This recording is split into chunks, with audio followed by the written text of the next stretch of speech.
I read the script and I was charmed by it. I thought it was really interesting, and I thought, this would be really hard to pull off. And I loved the character that he offered me to play. My reaction to the script was, this is a tall order. If he can do this, this will be a really interesting movie. So the next step was to meet Olayo. So then I met him, and we sat and talked here, and then so I said, okay, I'm glad I did.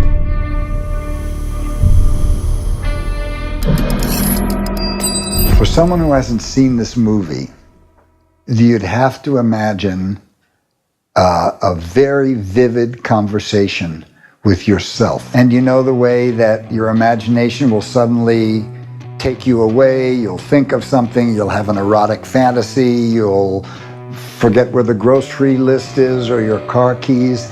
The movie has that quality of a mind jumping around and a kind of dialogue between different aspects of the self.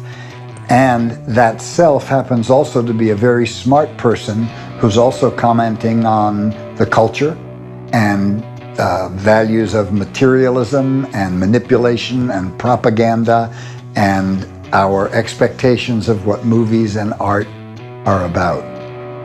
So I'm not sure that tells you much, except that it's not going to be like a movie you've seen before. The film is about film itself and the ways in which film shores up political and social systems and is used to create archetypes for people to imitate and follow, and the way in which films create kind of propaganda values.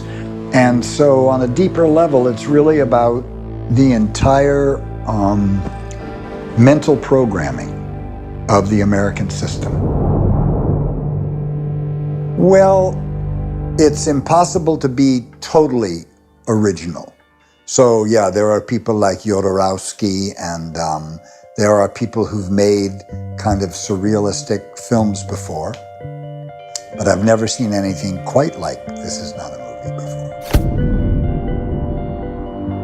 This film would have been impossible without an actor as gifted as Eddie Furlong. And if we don't believe him moment by moment, if there were vacations he took or holidays in his belief, it would just let the air out of the film. So I'm hoping that it reminds people how good he is now that he's grown up.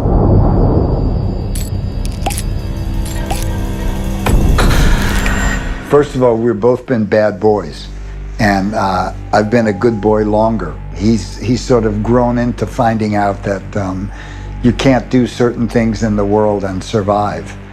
But he has this wisdom that you get from having made mistakes and picked yourself up by the collar. And so he's a real pro. I didn't know, how much exposure he'd gotten. I never realized how much the Terminator films really sophisticated him and brought him around the world. And so I think of him as a friend.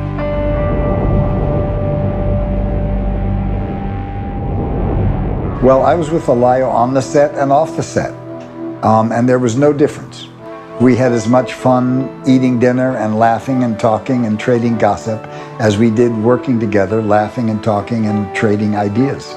I think he's a really gifted person. I think he's like crazy brilliant, and he's young, and he's only going to season and get better and more skillful, and I think it's going to be another great Mexican export. Olayo's my favorite kind of director, which means collaborative, playful, and appreciative.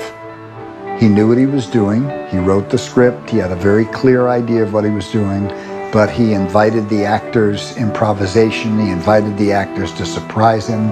When you did something that he didn't expect, he laughed and was delighted. The director has so much authority in the making of a movie because he goes away and he cuts it. So he doesn't have to exert his authority on the set. Very often when you work for a director and he's got like a stick up his butt, and he's being very authoritative, it just takes the fun out of the work. With Olayo, it just turned into collaborative play.